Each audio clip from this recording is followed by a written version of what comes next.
peak time, precious time, spent taking care of the babies is not particularly great investment. Come on, let's be bold and honest enough to say that upfront. There is nothing great about that. Think of the life of a new mother. If you are a sports person, your sports are gone. If you are a traveler, you cannot travel anymore. Can you go and sit in a library? Spend dedicated 8 hours there? You can't do that. Not for 2 months, not for 4 months. You cannot do that for next many years. See, practically, man has zero role in the process. Let's face it. He impregnates and gets away. And the man goes out to work and he visits places and broadens his experience and learns of things and grows as an individual. And what is the woman doing? Rotting at home. That's population for you. Good evening, sir. So my question is on population. We were just talking about it, and in a couple of your answers previously, you've mentioned about the population, and you also touched upon that point that we have recently surpassed China according to the most recent estimates at the beginning of this very year. And currently, India's population stands at around 1.4142 billion people. So, by this estimate, we are the most populous country in the world, and we are going to add the maximum number of people from now onwards till a very good amount of time. And the population projection says that by 2050, 2060, we will keep growing. So, in many of your videos, many of your talks, you have always mentioned that how population is at the very root of so many societal problems, so many environmental problems, so many problems related to the planets. And we see this figure. And that too for a country like India, which is very unprepared in terms of many things. So what is the way forward? What should we do? Is there any important role of policymakers? And if we are at this level of population, can it ever be an advantage in this bleak atmosphere? So that's the question. Advantage to whom? Advantage to whom? You'll have a larger number of people proceeding to occupy territory from a neighboring country. How can overpopulation be an advantage? Advantage to whom? Why? In what sense? So that's not even imaginable to think of overpopulation as an advantage. Overpopulation is not merely a problem, it's a crime. It's the most dastardly crime today. How to control? There have to be both positive and negative measures. We very well know that when populations get more educated, the fertility rates drop. We also know that when there are better medical services and education is guaranteed and there is social security and greater participation of women in the workforce, again the fertility rates drop.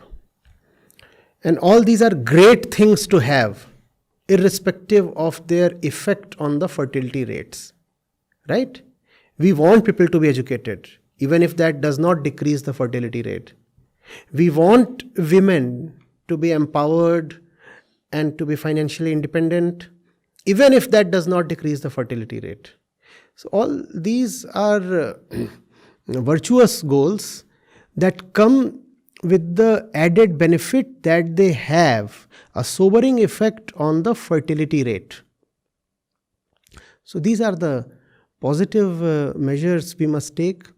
On the negative side, on the disincentivizing side, you must not be subsidizing people who choose to have more than 2 kids.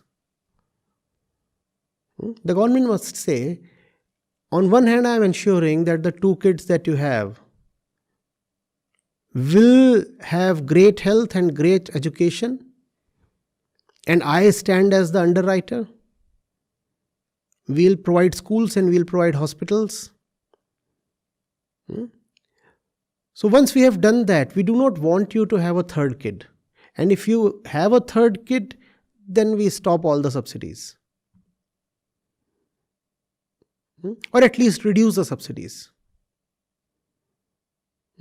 And there are so many benefits that citizens draw from the government. And if you come from a disadvantaged or impoverished section, then there are additional benefits you get from the government. So the government does have a significant handle on individual decision making by using the financial relationships that the government has with the individual. The government can very strongly disincentivize the individual from having kids. More kids than 2, let's say. Equally, if you decide to have no kids or just 1 kid, there should be material benefits. There should be immaterial benefits as well. You should be encouraged, incentivized in a financial way, also in a social way. Why should you not be presented with an award? Why not? Why not? You are setting an example. So we confer this award on you. Desh Mitra or Samaj Bandhu. Some kind of an award. And that couple then deserves to be highlighted in media. And the government controls a lot of media. Don't we know that? Once a couple decides we are not going to have kids, let the couple be presented as a role model.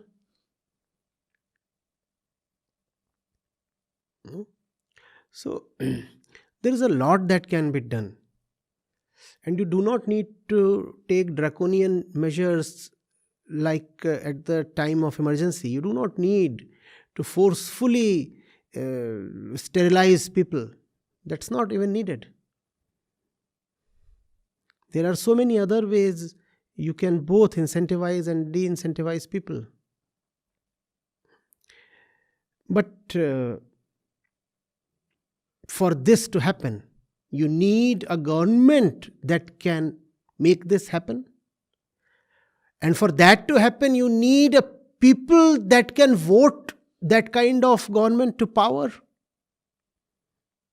And for that to happen, you need to have an agency that can first of all educate people towards the peril of overpopulation. That agency should be able to challenge the long-standing cultural notions.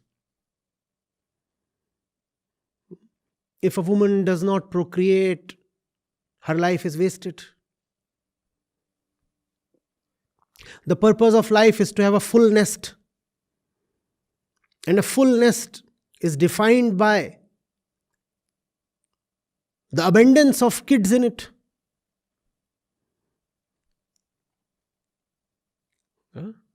You are a great person if you are a great mother. If you have been a great mother, you are a veritable goddess. You can be worshipped. So the population will first of all have to be educated in a spiritual way so that we realize that procreation is not the purpose of life. especially not the woman's life. And that time, golden time, peak time, precious time, spent taking care of the babies is not particularly great investment. Come on, let's be bold and honest enough to say that upfront. There is no great virtue or value in changing diapers and washing diapers and catering to all kinds of animalistic needs of an infant. There is nothing great about that. It does not even require a person of high consciousness to do all that. Even animals do all that. So let the woman know very clearly that if she is wasting years and years behind a baby, she is actually wasting her life.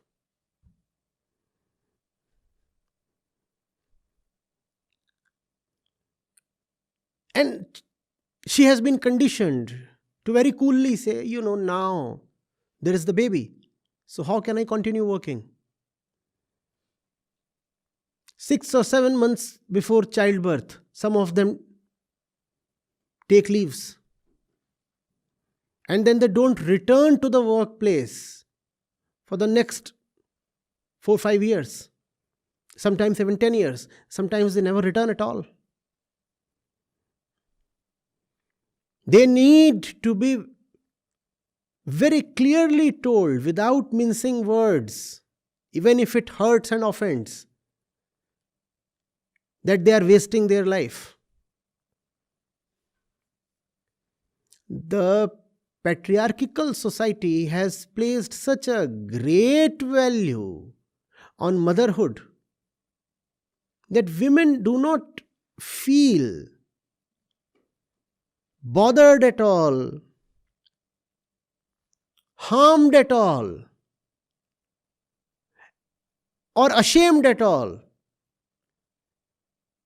just wasting all their life running behind kids. They feel they are doing something very honorable, very respectable, very valuable. I'm not saying you should just pick the newborn and drop it somewhere and get rid of it. No. But you should know very well that time spent on the newborn, time spent on child raising is not a particularly great investment. And you have limited time as a human being.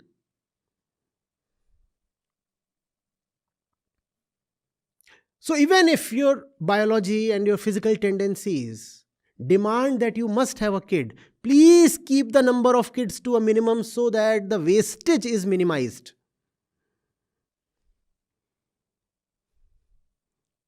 The time spent on one kid is enough investment. Do not spend more time on more kids.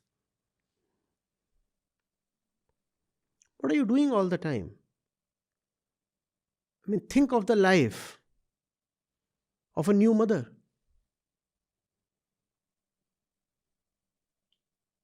Think of her life. How is her life different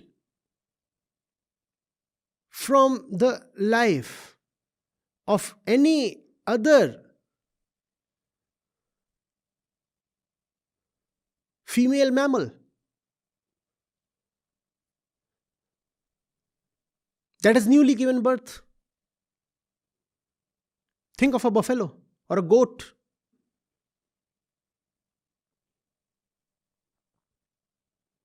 All the time they have to just look after the kid, and they cannot read, they cannot take care of themselves. If you are a sports person, your sports are gone.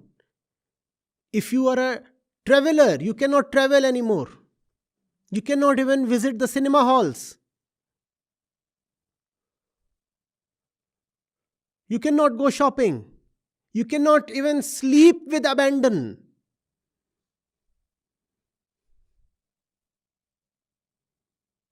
All the time you have to be tuned in.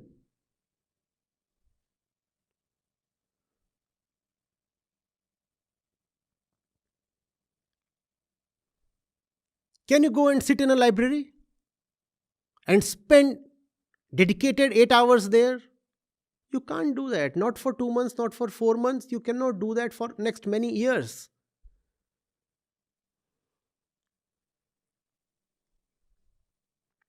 What about your dance classes? What happened to your swimming schedule? You were a champion swimmer. What happened to your tennis matches? You are so fond of challenging everybody around.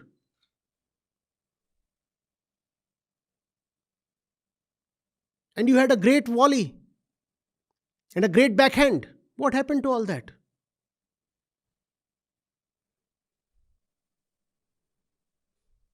And you used to sit and continuously think and meditate on the great questions of life. You were thinking, who am I? Why do I exist? What is meant by nations? Why is society organized the way it is? Those movements used to be your internal bread and butter. Now, can you spend those peaceful moments in quietness and solitude? Can you do that? Then why are you so eager to pop a baby?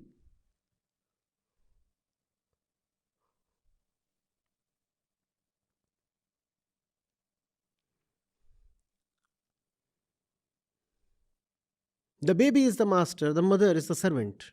That's obvious for many long years. And that's a biological connection. And the same biological connection will mean that once the baby grows up, he'll have his own life. First 3 years of his or her life, when the mother invests practically everything she has into the baby doesn't have any memory. Nobody remembers the first 3 years of his life. And that's when your mother has been doing the most for you. And you don't remember that. You cannot remember that.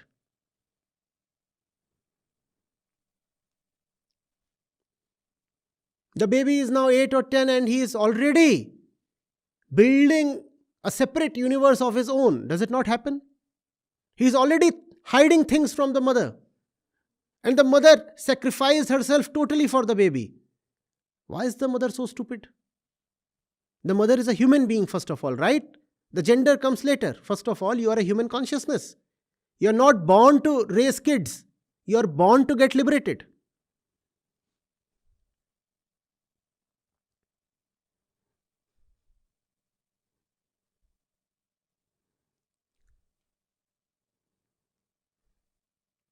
I look at women.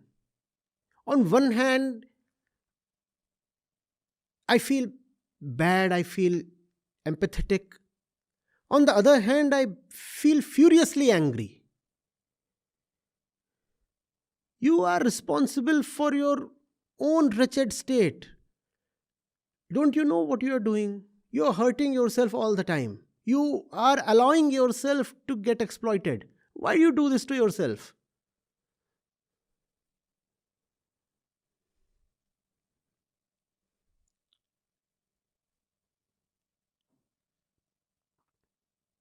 The scholarly student becomes a wet nurse.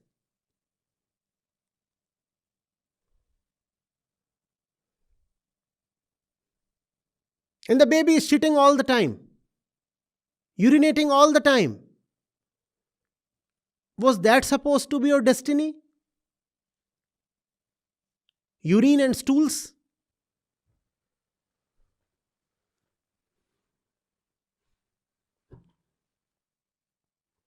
And breastfeeding? That's what you are born for?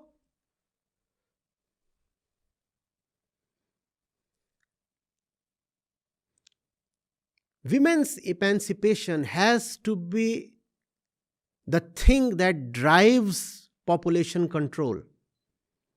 If the woman is liberated, the population cannot explode. If population explodes, that's a clear indication of women's misery. The more miserable, ignorant, and enslaved women are, the more you will find populations exploding.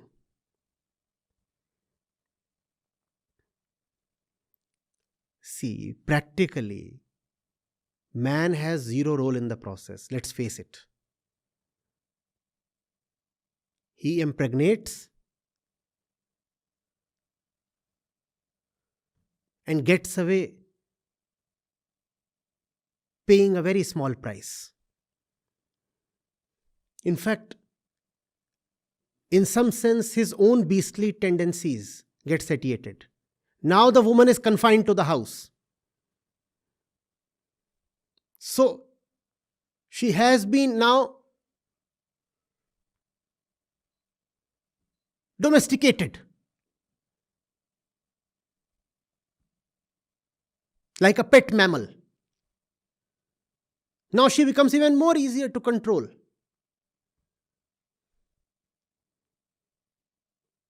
And the man puffs up. Now I am the provider, the sole provider. You stay at home, I am providing, you see. You leave your job now, you are pregnant. So I am the sole provider. And if you are the sole provider, then you become the master, obviously. By impregnating the woman, the man becomes her master. And the woman does not see that. Just emotion. Emotional foolishness.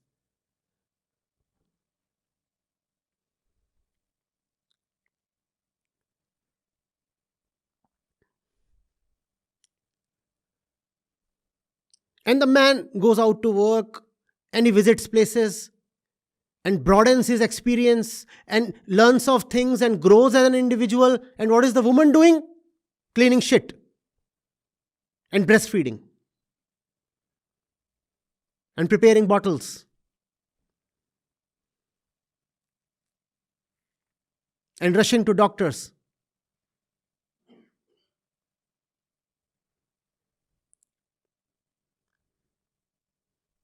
And the man is growing in terms of knowledge, in terms of money, in terms of power. And the woman is rotting at home. That's population for you.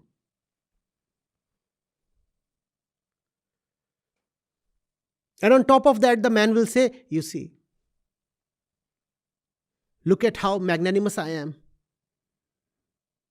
I am the sole breadwinner. You two sit at home, you and the baby. And I provide for both of you idlers. What good are the two of you doing at home? Just sitting comfortably. And I am the one who is going out there working and providing for you two slothful people, doing nothing, good for nothing.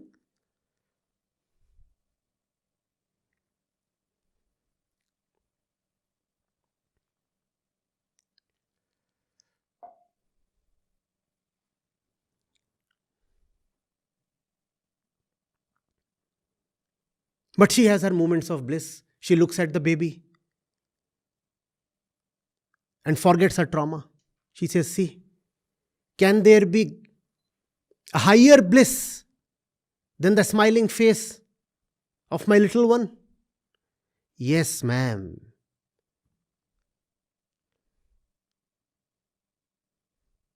Knowledge and consciousness and realization and power.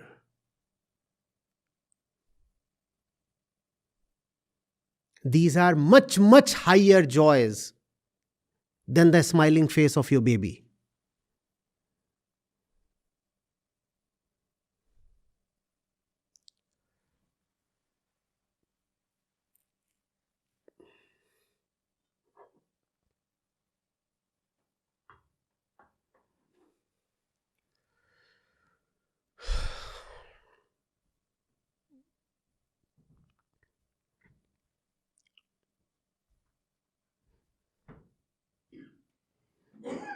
On the contrary, we have girls who break up because the man says, I do not want babies. I want you to lead a full and free life directed towards knowledge and liberation. I do not want you to be saddled with babies. And the girl breaks up. She says, what kind of man? Probably impotent.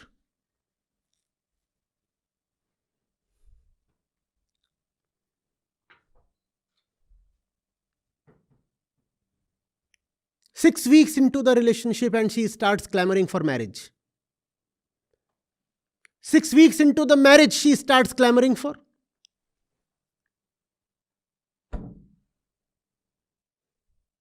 Cultural conditioning. The ideal desi girl.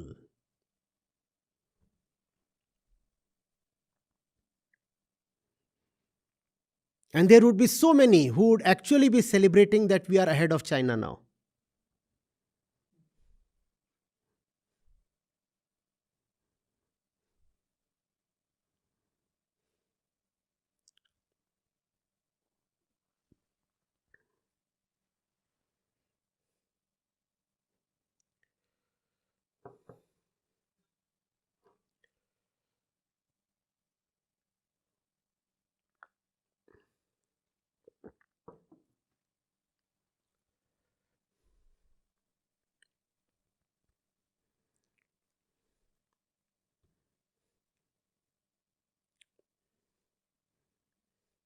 Yes, literacy is a contraceptive, but wisdom is the best contraceptive.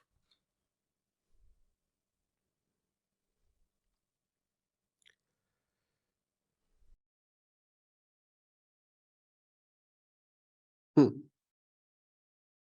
Sir, this is exactly what I wanted to point out, what you just said, because I was looking at some of the numbers, and this is very true that as the literacy is going up, the TFR is falling. And the fertility rate will continue to fall for India also, but still we will keep growing because of the sheer momentum which has already been built. But what's interesting is, so I was just reading that in the UK in 22, just post pandemic, the lockdown era, the fertility rate has gone up after a decade. It was 2012 or something. It was kept on falling slowly, slowly, slowly, slowly. It was some 1.4 something, and it has become 1.51 something in 22. And I mean, there's nothing to say about the literacy rate of a developed nation like Britain. So, point is that as you just very well mentioned, that education itself is not enough. Given the time, freedom, and the thought to wander, people did enter into this sort of a thing in which they thought that they are free enough to have more children, and they utilize this time to do exactly. And this figure is also true for many other countries. Maybe they didn't reverse the fertility. Also, one more thing. It's not just that the COVID period gave them a lot of free time, leisure time, and hence the fertility rates went up. It's not just the time factor. Something additional as well. Fear factor. The more afraid you are, the more you are likely to reproduce. The more insecure you feel, the more desperately you want to have kids. And wisdom, yes, and wisdom, spirituality alone can drive away your core fear. So, in spite of being educated, if you are somebody terrified, you will still procreate more.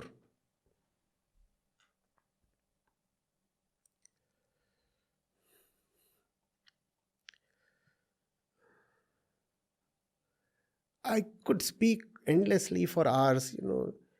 We have yet not talked of the impact of population, human population, the population of this one species on the populations of the millions of other species, billions of other species. We have not talked of what it means to have one additional Homo sapiens on this planet, what that means to the other species, what that means to the planet itself and its entire ecosystem. We just talked keeping human beings at the center, especially the female human being at the center. But if we could widen the perspective, you will find human population is the biggest curse on this planet. The day a human baby is born, entire existence weeps and mourns. The day a human kid is born, rest assured, entire existence is weeping and goes into mourning. That's the impact of one human birth. And still, I don't know. It's all very appalling. I'll stop here. Thank you very much. Thank you. Just download the Acharya Prashant app, and there you go to the community section, and you have live testimonials streaming in at the rate of 1 every 5 minutes. I'm seeing lives change in thousands, if not millions, every day in front of my own eyes. We are doing it. Right. We have actually done it. Join the community of more than 2 lakh participants on the Acharya Prashant app. Your first month is completely free. You'll get full access to Gita Mission. On the app, you will get regular live sessions, daily exclusive conversations with Acharya Prashant, access to the vibrant Gita community, wisdom exams, curated news, audiobooks, quotes, and much more. Search Acharya Prashant on Google Play Store or Apple App Store and download now.